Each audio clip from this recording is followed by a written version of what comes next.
السلام علیکم ورحمۃ اللہ وبرکاتہ۔ دیکھنے والے اور سننے والے، میری دعا ہے کہ اللہ تعالیٰ آپ کو دونوں جہانوں کی کامیابیاں نصیب فرمائے۔ آپ جہاں بھی رہتے ہیں، میری دعا ہے کہ اللہ آپ کو ہمیشہ خوش اور سلامت رکھے۔ آج ہم جس موضوع پر بات کرنے جا رہے ہیں وہ ہے کہ حسین ابن علی علیہ السلام نے یزید کے ہاتھ پر بیعت کیوں نہیں کی؟ کون یزیدی اور کون لوگ حسینی ہیں؟ اس پر ہم بات کریں گے مختصر وقت میں۔ آئیں دیکھتے ہیں کہ حسین ابن علی علیہ السلام نے یزید کے ہاتھ پر بیعت کیوں نہ کی۔ سورۃ بقرہ کی ہی ہم قرآن پاک کی آیتوں کی تلاوت کریں گے۔ سب سے پہلے اللہ تعالیٰ نے قرآن مجید برہان رشید میں ارشاد فرمایا، وَلَئِنِ اتَّبَعْتَ أَهْوَاءَهُمْ بَعْدَ الَّذِي جَاءَكَ مِنَ الْعِلْمِ إِنَّكَ إِذًا لَّمِنَ الظَّالِمِينَ۔ تم ظالموں کی خواہشوں کی پیروی ہرگز نہ کرنا۔ اگر تم نے ان کی خواہشوں کی پیروی کی، إِنَّكَ إِذًا لَّمِنَ الظَّالِمِينَ، تو تمہیں بھی ان ظالموں میں ہی شمار کیا جائے گا۔ اس لیے اللہ تعالیٰ نے سختی سے منع فرمایا ہے کہ کسی بھی ظالم کی حمایت نہیں کرنا، ان کا ساتھ نہیں دینا۔ اور ظالم ہے کون؟ کیا ظالم مسلمان ہو سکتا ہے؟ کیا ظالم کوئی مومن ہو سکتا ہے؟ نہ، اللہ تعالیٰ نے ارشاد فرمایا، وَالْكَافِرُونَ هُمُ الظَّالِمُونَ۔ یہ آیت الکرسی کی ایک آیت پہلے ہے۔ فرمایا وَالْكَافِرُونَ هُمُ الظَّالِمُونَ، ظالم تو ہیں ہی کافر۔ یعنی اللہ تعالیٰ نے کیسی بات فرمائی کہ مومن تو ظالم ہوتا ہی نہیں، مسلمان تو ظالم ہرگز ہی نہیں ہوتا۔ جو ظالم ہوتے ہیں وہ تو کافر ہی ہوتے ہیں۔ اس لیے حسین ابن علی، جن کی تربیت پاک نبی صلی اللہ علیہ وآلہ وسلم نے خود کی ہو، یہ کیسے ممکن ہو سکتا ہے کہ جن کی تربیت رسول اللہ صلی اللہ علیہ وسلم نے کی ہو وہ ایک ظالم کے ہاتھ پر بیعت کرے؟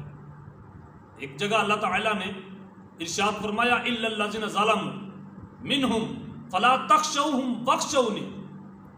جو لوگ ظالم ہیں ان سے نہ ڈریے۔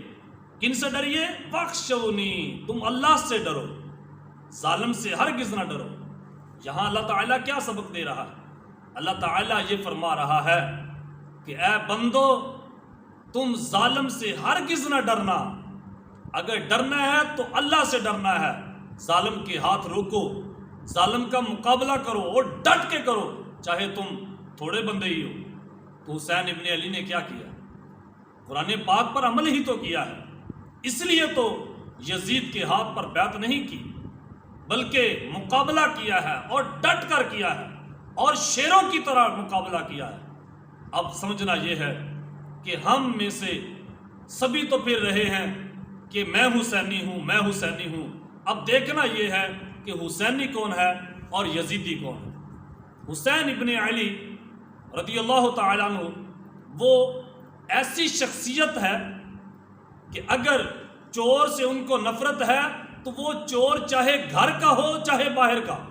یہ نہیں کہ اگر یزید شراب پیتا ہے تو حسین کو یزید سے نفرت ہے، اگر وہی شراب اپنا کوئی پیتا ہو تو حسین کو وہ پیارا لگے، نہ، ایسی کوئی بات نہیں۔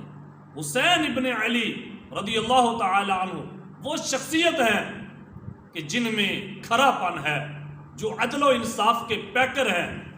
یزید میں کیا خصلتیں تھیں، یزید میں کیا عادتیں تھیں بری، وہ یہی کہ یزید شرابی تھا، نمازیں چھوڑتا تھا۔ سب سے بڑی بات اس میں تھی کہ وہ ناچ گانوں کو پسند کرتا تھا، اور اس سے بڑی بات کہ یزید ظالم تھا، لوگوں کے حق مارتا تھا۔ فوج کے کتنے لوگ تھے جن کو وہ لالچ دے کر برے کام کرواتا تھا، اور کتنے لوگ ایسے تھے کہ جن کی تنخواہیں مارتا تھا، جن پر ظلم ڈھاتا تھا۔ اب یہ کام اگر کسی ایسے شخص میں ہو کہ جو حسین کی محفل کروائے، کیا وہ حسین کو دھوکہ دینا چاہتا ہے؟ کیا وہ اللہ کو دھوکہ دینا چاہتا ہے؟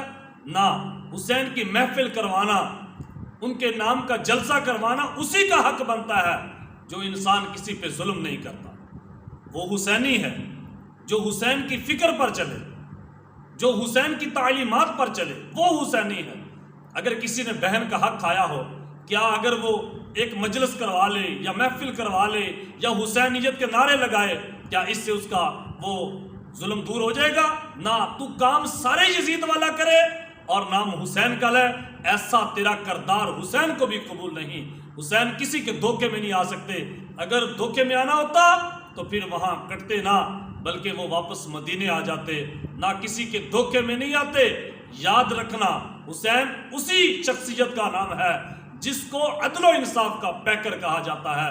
حسین ابن علی حیدر ہیں، حسین حیدر کرار کے شہزادے، نبی کریم صلی اللہ علیہ وسلم کے باغ کے اور گلشن کے دو مہکتے ہوئے پھول حسن و حسین، وہ ایسی شخصیت ہیں کہ جہاں اسلام ہو اور اسلام کو ضرورت ہو دو شاہ سواروں کی، وہاں حسین ابن علی جیسے دو شہزادے حاصل ہوتے ہیں۔ یہی ہے کہ اگر ہم یہ چاہتے ہیں کہ ہم حسینیت کا ایک لشکر بنیں، ہم حسین کا لشکر بنیں اور ہمارے دل دماغ میں حسین کی محبت ہو، تو پھر ایک ہی کام کرنا پڑے گا، وہ کیا کہ کردار حسین والا رکھنا پڑے گا۔ آپ کی نظر میں اگر کسی نے کسی کا حق مارا ہو، کسی پہ ظلم کیا ہو، کسی کی زمین پہ قبضہ کیا ہو اور چوریاں کرتا ہو، ڈکیٹیاں کرتا ہو، بہنوں کا حق مارتا ہو، لڑائیاں جھگڑے کرتا ہو، گالم گلوچ دیتا ہو، یاد رکھنا اگر وہ شخص حسین کی سبیل لگائے اور حسین کے نام کی محفل کروائے تو اس کی مثال یوں ہی ہے جیسے علامہ اقبال نے لکھا ہے کہ ایک پیر، چالاک پیر نے، ہوشیار پیر نے، 2 نمبر پیر نے جب مرتے وقت اپنے بیٹے کو نصیحت کی، کیا میرا بیٹا اگر تو بڑا شہنشاہوں والا پیر بننا چاہتا ہے، بڑی گدی کا مالک بننا چاہتا ہے، تو پھر ایک کام کرنا پڑے گا۔ بولا کیا؟ فرمایا ہاں، یہ کام کہ تیری زبان پہ نام ابراہیم کا ہو اور تیرا لباس ابراہیم والا ہو اور تیری محفل ابراہیم کی یاد میں ہو اور تیرا تعلق نمرود کے ساتھ ہو، تیرا رشتہ نمرود کے ساتھ ہو، تاکہ ادھر نمرود بھی خوش رہے، ادھر ابراہیم بھی خوش رہے، ابراہیم کو ماننے والے سمجھے یہ ہمارا ہے، اصل میں تو ہو نمرود کا بندہ، تاکہ تجھے ان کی پولیس پکڑے نہ، ان کے لوگ تجھے پکڑے نہ، تیرا روزگار بند نہ ہو، تیرا کاروبار چلتا رہے۔ شاید ہمارا کردار کچھ شرمندگی والا ایسا ہی ہے کہ ہم نام تو حسین کا لیتے ہیں لیکن ہم اپنے گریبان میں جھانکیں کہ ہمارے اندر کوئی کردار بھی حسین والا ہے یا نہیں۔ ہم کسی ظالم کے خلاف اٹھتے ہیں یا خود ظلم کرتے ہیں؟ ہم کہیں خود ظالم تو نہیں؟ اگر خود ظالم ہیں تو پھر ہمارا حسین کے ساتھ کوئی تعلق نہیں تب تک جب تک ہم ظلم سے توبہ نہ کر لیں۔ کل بھی یزید ظالم تھا، آج کا یزید بھی ظالم ہے۔ کل ظالم کا نام یزید تھا اور آج بھی ظالم کا نام ہی یزید ہے۔ حسینیت زندہ باد اور یزیدیت مردہ باد۔